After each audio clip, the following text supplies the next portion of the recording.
Sa video natin ngayon mga kamaestro ay pag-usapan pa rin natin itong tungkol dito sa salary increase. Yan. So, meron kasing nagpadala ng mensahe sa atin via our Facebook official page. Ayan, sabi niya dito, El Maestro, bakit po kaya may slight na pagkakaiba ang post ng DBM at ng TDC o Teachers Dignity Coalition regarding sa kanilang naging pagpupulong? Ito naman po yung naging sagot natin. Oo nga po ma'am, nakita ko din. Ang TDC via Sir Benjo ay mayroon ng tugon about dyan. Okay? So, ang tinutukoy dito ng sender po natin is itong tungkol dito sa isang Facebook post no, ng DBM. No? Nung isang araw po ito nag-post. No? Mas nauna po nag-post ang TDC sa pamamagitan po ng kanilang national chairman na si Sir Benjo Pasas. Mas nauna po silang nag-post. No? So, ito po yung naging post ng DBM. Ayan, ng isang araw. Via their official Facebook page, no? Galing po ito, itong part na to, galing po ito sa official Facebook page ng Department of Budget and Management. So sabi po nila, the budget chief also shared that the compensation and benefit study in the public sector conducted by DBM and the Governance Commission for Government-Owned Controlled Corporation is nearing completion and that a certain amount has already been proposed under the fiscal year 2025 budget for the intended compensation adjustment. Okay? So ito po yung naging post ng DBM. Samantalang ito naman po ang naging post ng Teachers Dignity Coalition, no? Via Sir Benjo Basas.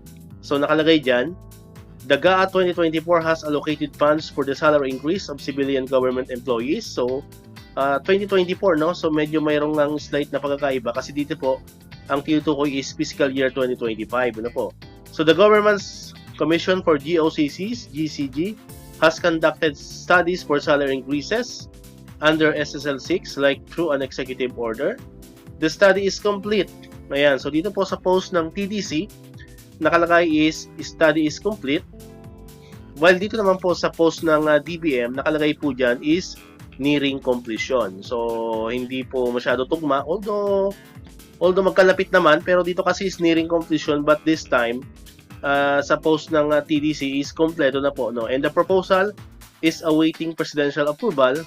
If approved this year, the increase will be retroactive to January 2024, no po? So ito na nga yung pinaliwanag natin doon sa isang video natin, no?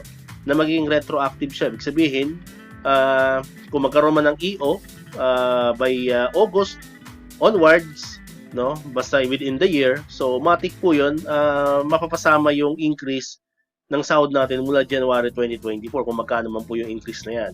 Alright? So ito po yung medyo hindi tugma, no, sa post po ng DBM at ng TDC.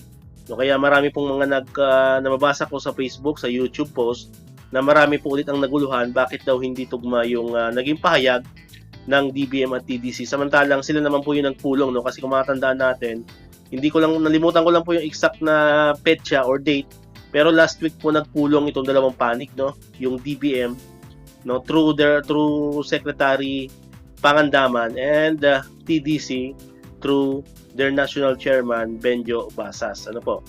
Now, nakita ko rin sa isang post ng TDC, no, nag-comment po doon si Sir Benjo Basas sa isang teacher, siguro teacher siya, no, nag-comment po siya doon, sinagot niya po yung tanong ng isang teacher, ano po. So ito po 'yon.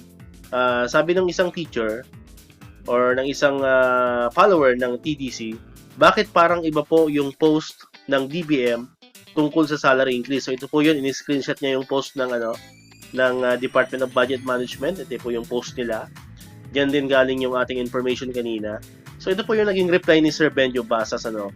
Yap, napansin din namin. Basta as per the meeting, ay buo na ang proposal. So, ibig sabihin, tapos na, no? Pati ang scheme and ang amount hindi nila binanggit. Alright? Magiging first tranche ito ng SSL 6 at retroactive. Ayan, so inulit po ni Sir Benjo, no? Retroactive to January. Slight difference. Baka gusto lang nilang sa President manggaling ang mismo ang announcement. So, ito po yung naging pahayag ni Sir Benjo Basas. So, talagang kino-confirm niya na yung kanyang naunang post via TDC official page na tapos na ang pag-aaral ay talagang totoo, no, at retroactive nga sa January ang ating magiging increase. And sabi niya dito, baka daw siguro nag-iingat lang din ang DBM. Ito po yung gustong iparating ni Sir Benjo sa comment niya. baka nag-iingat lang ang DBM at gusto ng DBM siguro na sa Pangulo mismo manggaling kung ano man yung kahinatnan nitong ating salary increase at yung pag-aaral na ginawa nga nila. Okay?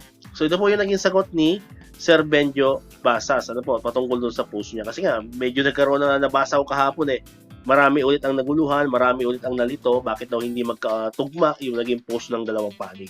So, okay? So, hopefully po ay nasagot natin. Ano po, so pwede nyo pong hanapin yan, yung post na yan ni Sir Benjo Basas. Ayan, para ma-verify rin po ninyo. No? So, pero isa lang ang common denominator ng dalawang panig ng DBM at TDC.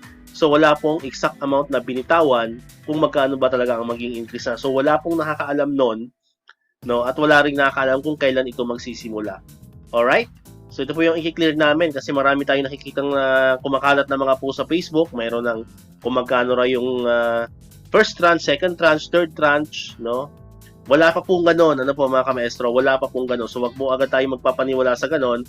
So, as of the moment, wala pa talagang exact amount, no, kung magkano yung magiging increase natin. No, if ever man maaprubahan ng Pangulo ang isang executive order dito sa Salary Standardization Law 6. Alright? So, dito ko na patatapusin ng ating video ngayon mga kamaestro. Sana po ay na-clear natin yung mga katanungan ng ibang mga kamaestro natin dyan. Okay? Kung di ka pa nakakapag-subscribe, subscribe ka na para ikaw yung unang makapanood ng mga videos na ina-upload natin. Katulad nito, yung mga updates about salary increases ng teachers and other government employees. And syempre, click mo na rin ang bell button dyan para manonotify ka, updated ka pag may mga bago tayong uploaded na videos. So muli, maraming salamat sa inyong panonood at pakikinig. Once again, El Maestro, see you on my next vlog. Bye-bye!